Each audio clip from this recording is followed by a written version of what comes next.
ትክክለኛው እውነተኛው ነገር ነው እዚህ ቦታ የሆነው። ይሄ ድራማ ነው የሚሉ ሰዎች እዚህ ግቢ ቢገቡ ይጮሃሉ። ከ3 ወር በላይ ተቀምጬ አላውቅም። አንድ አካባቢ ዓርብ ዕለት እንደፈታው በሁለት አገባው ሽጉጥ ይዞ ነበርና መታኝ። ይሄ ማንጋጋ ይለኝ አሁን ባለቤቴ ያው ፖሊስ ነች እና በጣም ትወደኛለች። እኔም እሷን ወዳታለሁ። ግን እኔ ጋር ያለው አጋንንቱ እሷ ከሷ ያሽሻ ነው በሚሰራው ድርጊት። ከዛ መጨረሻ ላይ ተስፋ ቆረጠችና የሷ ወንድም አሁን ትላንትለት እኔ እዚህ ከተጸለይኩ በኋላ አልመጣም።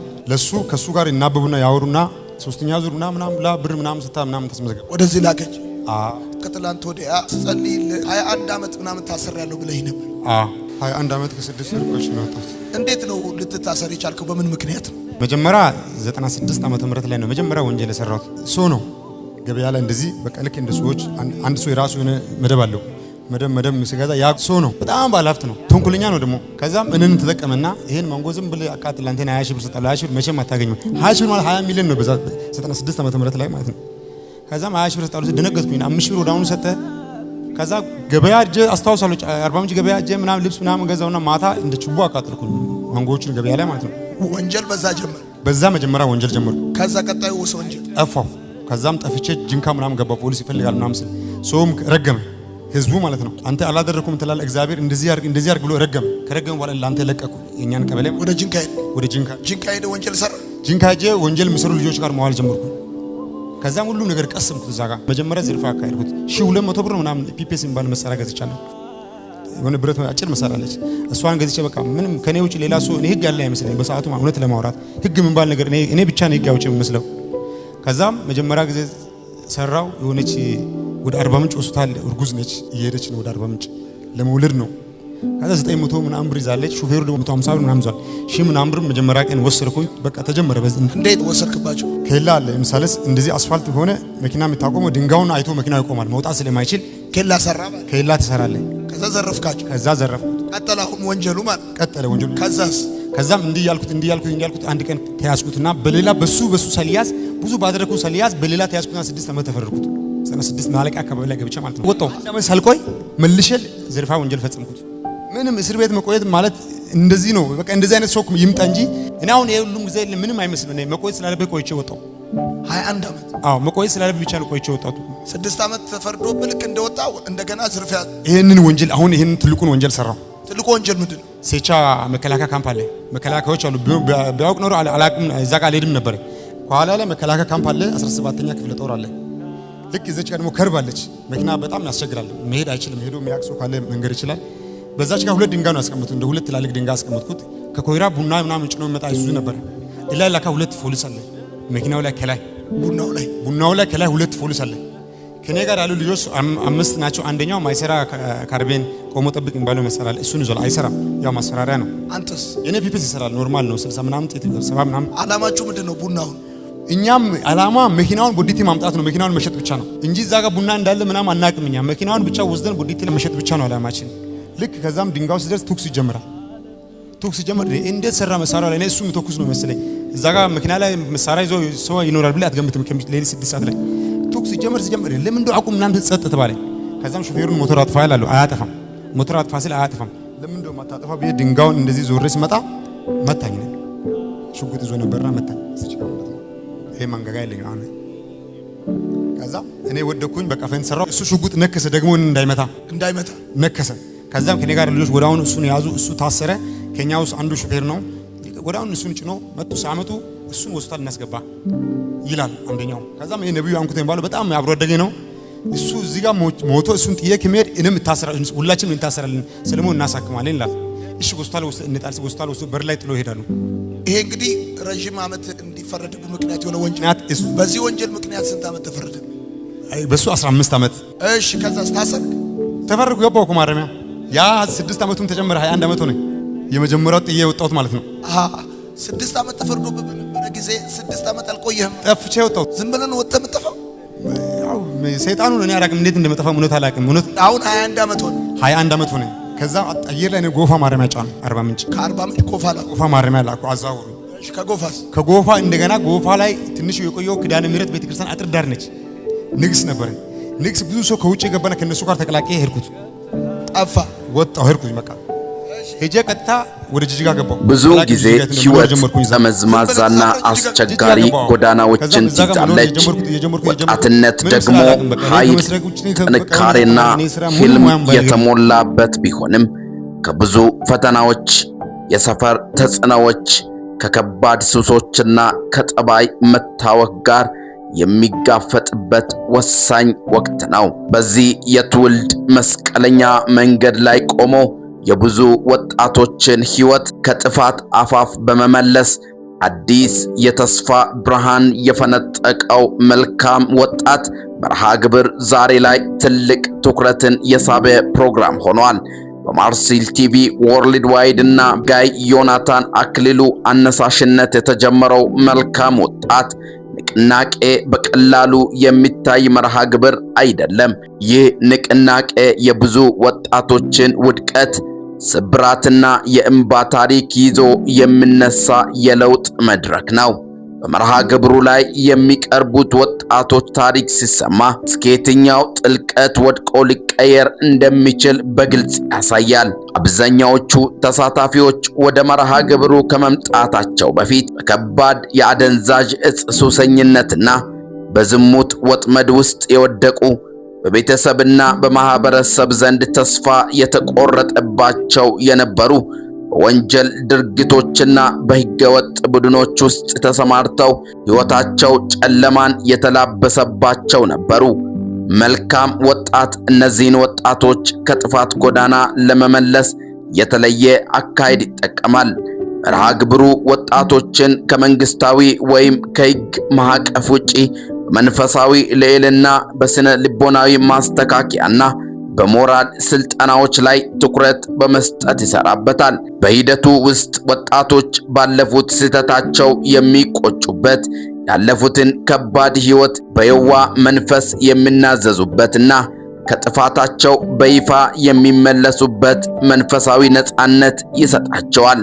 ከሱስና ከጥፋት የተላቀቁ ወጣቶች ራሳቸውን እንደገና በማደስ ለቤተሰባቸው፣ ለሀገራቸውና ለትውልዳቸው የሚጠቅሙ ኃላፊነት የሚሰማቸው ዜጎች እንዲሆኑ ትምህርት ይሰጣቸዋል። በምስክርነታቸውም አንድ ወጣት ትላንት በሱስ ተይዞ በየመንገዱ ሲወድቅ ቆይቶ ዛሬ በአእምሮ ሰላም፣ በንጹህ ልብስና በብሩህ ተስፋ በካሜራ ፊት ቆሞ ሲናገር ማየት የብዙዎችን ልብ ይነካል። እነዚህ ምስክርነቶች በሌሎች በጨለማ ውስጥ ላሉ ወጣቶችና ለቤተሰቦቻቸው ትልቅ የተስፋ መልእክት ያስተላልፋል። መርሃ ግብሩ እንደየወቅቱ ሁኔታ በተለያዩ መሪ ጥቅሶች በአብዛኛው ጊዜ እንደ ደማስቆ ባሉ መጠሪያዎች በልዩ ልዩ ዓመታትና ክፍለ ጊዜያቶች ይካሄዳል። ከአገር ውስጥ በተጨማሪ ከሌሎች ሀገራት የመጡ ወጣቶች ተሳትፎና የምስክርነት ቃላት በኃይል ይሰማል።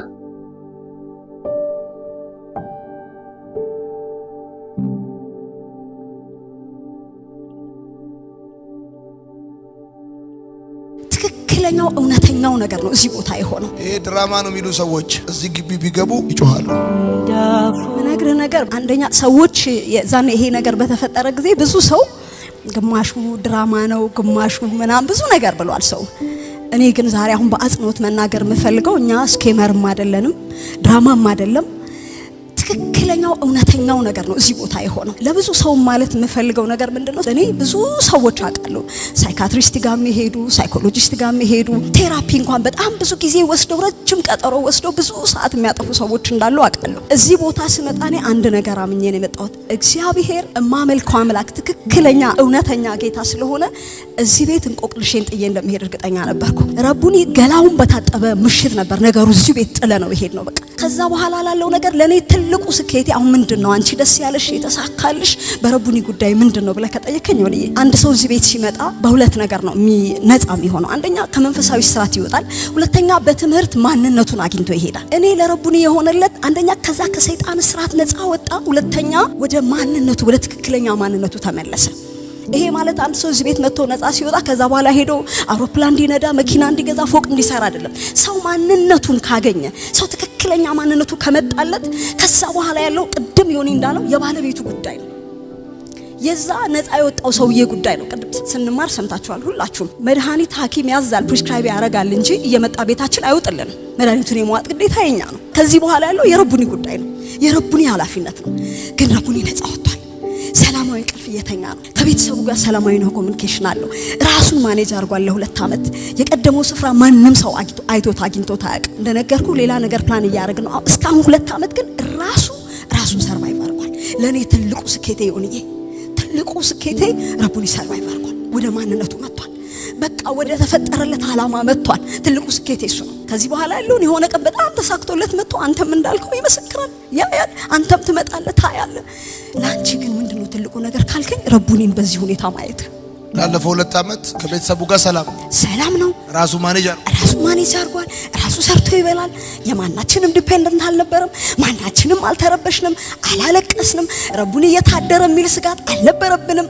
እህቶቹ፣ አጎቶቹ፣ አክስቶቹ ሁሉ ቤተሰብ ደስተኛ ነን። ኢየሱስ ነፃ አውጥቶናል። ኢየሱስ ለሁሉም ያስፈልጋል። ኢየሱስ መፍትሄ አለው። እኔ በጌታ ያላፍርም። በዓለም ላይ በብዙ ስራት ላላችሁ እንቆቅልሽ የሚጣለው በኢየሱስ ብቻ ነው። መፍትሄ ያለው ኢየሱስ ጋር ብቻ ነው። የምናመልከው አምላክ ከዚህም በላይ ማድረግ ይችላል። እዛ ጋር ነበርኩ በአጋጣሚ ካሜራው ሲቀረጽ። ቅዳሜ ዕለት ወደዚህ ልንሳፈር 500 ምናምን ኪሎ ሜትር አቋርጠን የመጣ ነው። ቅዳሜ ዕለት 6 ሰዓት ነው ማታ ቤት የገባልኝ። እሁድ በባስ ልንሳፈር። ቅዳሜ 6 ሰዓት ገብቶ 9 ሰዓት መነሳት ነበረብን። ከሌሊቱ 9 ሰዓት ሲቀሰቅስ እንኳን አያውቅም። ባስ ውስጥ ስንገባ እኔ በጣም ደስተኛ ነበርኩ። ከዛ ሰኞ ነሐሴ 11 ቀን ነው እዚህ የገባ ነው። 6ኛ ዙር ነበርን። ነሐሴ 12 በፍጹም ረቡኒ በዚህ ሞመንት እንደዚህ ሆኖ ይወጣል ብዬ አላሰብኩም። ምክንያቱም አንዳንዴ የምታስቡት ነገር አለ አይደል እንደሰው። ግን እሱም ይወራረድ ነበር፣ እኔም ይወራረድ ነበር። በቃ ጌታ ሆይ እኔ ከዚህ በኋላ በፍጹም አሸም ማድረግ አልፈልግም። ማመልከውን አምላክ አውቃለሁ፣ አንተ ኃላፊነት ትወስዳለህ እያልኩ ነበር ባስ ውስጥ የመጣሁት። ከዛ የለምን ሮጥሽ ካላችሁ እዚህ ጋር ሳይሆን በእውነት በጣም ነው የደነገጥኩት። በቃ እናንተ በእኔ ቦታ ብትሆኑ ማመን አቃተኝ። ኢየሱስ ችሎልኛል፣ አምላኬ ችሏል። በነገራችን ላይ ይሄ ድራማ ነው የሚሉ ሰዎች 200% ከ100% ነግሬሻለሁ። እዚህ ግቢ ቢገቡ ይጮሃሉ። መፍዙስ ነው የሚያስበላቸው። በነገራችን ላይ ኢትዮጵያ ውስጥ እኮ ጥንቆላ፣ ድግምት፣ መተት፣ ሞራ መግለጥ፣ በመቃብር አፈር በዶሮ አንጀት መመተት ኢኮኖሚ እኮ ነው፣ ትልቅ ኢንዱስትሪ። ይሄንን ኢንዱስትሪ ለማቆም ደግሞ የትኛውንም ኤክስትራ ማይል የሚሄዱ ሰዎች አሉ። ስለዚህ ትውልድ ሲያመልጥ ሲለወጥ የማይፈልግ አለ። ብላንቺ በሆነልሽ ነገር በጣም ደስተኛ ነኝ። ከዚህ በላይ ተሳክቶልኛል። አንተ አጨብጭብ በደንብ አድርግ።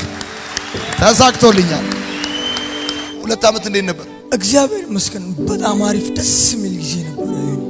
እየሰራ 2002 ምናምን እንደዛ አካባቢ ከቤት መውጣት የጀመርኩት አንድ አካባቢ የሆነ 3 ወር በጣም ብዙ ነው። በቃ ረጅም 3 ወር ነው። ከ3 ወር በላይ ተቀምጬ አላውቅም።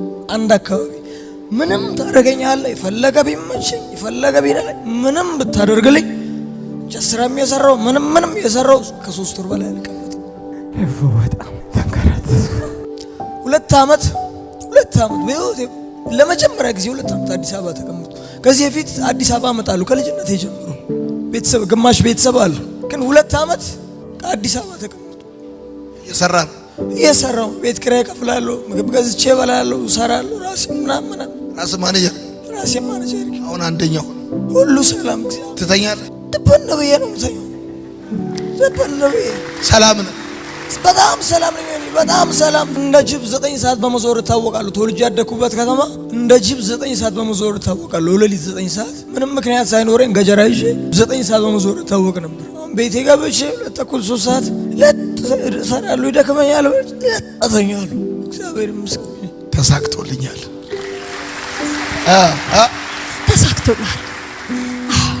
ዮናታን የረቡኒን ገላ ማታ ፍትግ አድርጎ ሲያጠብ እግዚአብሔር ስላስጨነቀው ነው እንጂ ገላ የማጠብም ግዴታ የለበት። በቀደም ምን አለኝ ረቡኒ ስለ ልብስ ስናነሳ እንደዚህ አይደል፣ ይሄ ልብስ እኮ አልለበስኩትም እስከዛሬ አለ አለኝ። ለምን ስለው ዮናታን የዛን ቀን ገላዬን ያጠበኝ ቀን የሰጠኝ ስለሆነ ቁጭ አድርጌዋለሁ አለኝ። እግዚአብሔር ይመስገን፣ ጌታ ይመስገን። አደራ እምላችሁ ሁላችሁም ስትመጡ አምናችሁ እንደ እንደገና እኔ አሁን በመላው ኢትዮጵያ ላላር በዓለም ላይ ላሉ መናገር የምፈልገው ይሄ አሁን ሰዎች ጊዜያዊ መፍትሄ ፍለጋ በጣም የተለያየ ቦታ ይሄዳሉ፣ በተለያየ ሃይማኖት፣ በተለያየ ጉዳይ። ግን የሚገርመው ነገር አሁን ሰዎች ያስቀመጡላችሁ እንደዚህ መካኒዝሙ አይሰራም እያልኩ አይደለም፣ ይሰራል።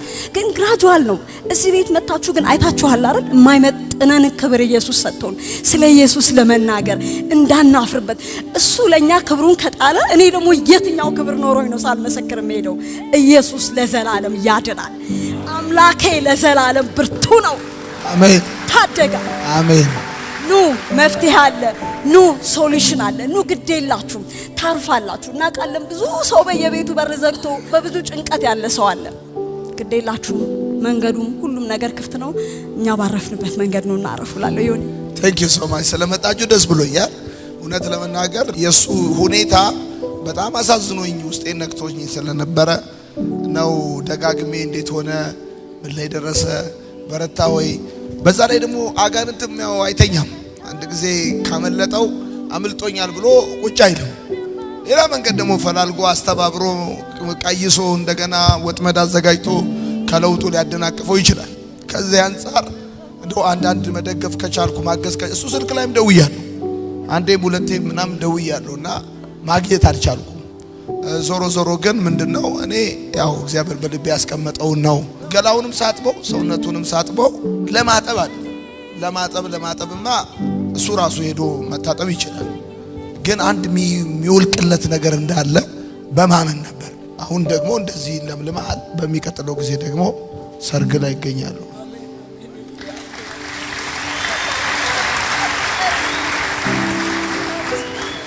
ሰርግ ላይ ደግሞ ይገኛሉ። ትለመልማለህ፣ ታሸንፋለህ። በህይወቴና በአገልግሎቴ ዘመን እጅግ ፍሬያቸውንና ስኬታቸውን ለማየት ከምናፍቀው ሁልጊዜም ወደፊት ወይ ጡረታ ሞጥቼ አርጅቼ የሚሆን ስለ መልካም ወጣት ሳወራ ልናገራቸው ከምፈልጋቸው ሰዎች መካከል አንዱ አንተ ነህ። ምክንያቱም እግዚአብሔር ያደረገልህን ማዳን አንተ ባትመሰክር እኔ ባይኔ አይቻለሁ። የእግዚአብሔር ደግነት ማሳያ ስለሆንክ ማለት ነው። ቅርብ ጊዜ ደግሞ ሰርግ ላይ እንገኛለን። ወዳለሁ፣ ደስ ብሎኛል። ወድሻለሁ። አንቺ አንደኛ ነሽ። ቻው።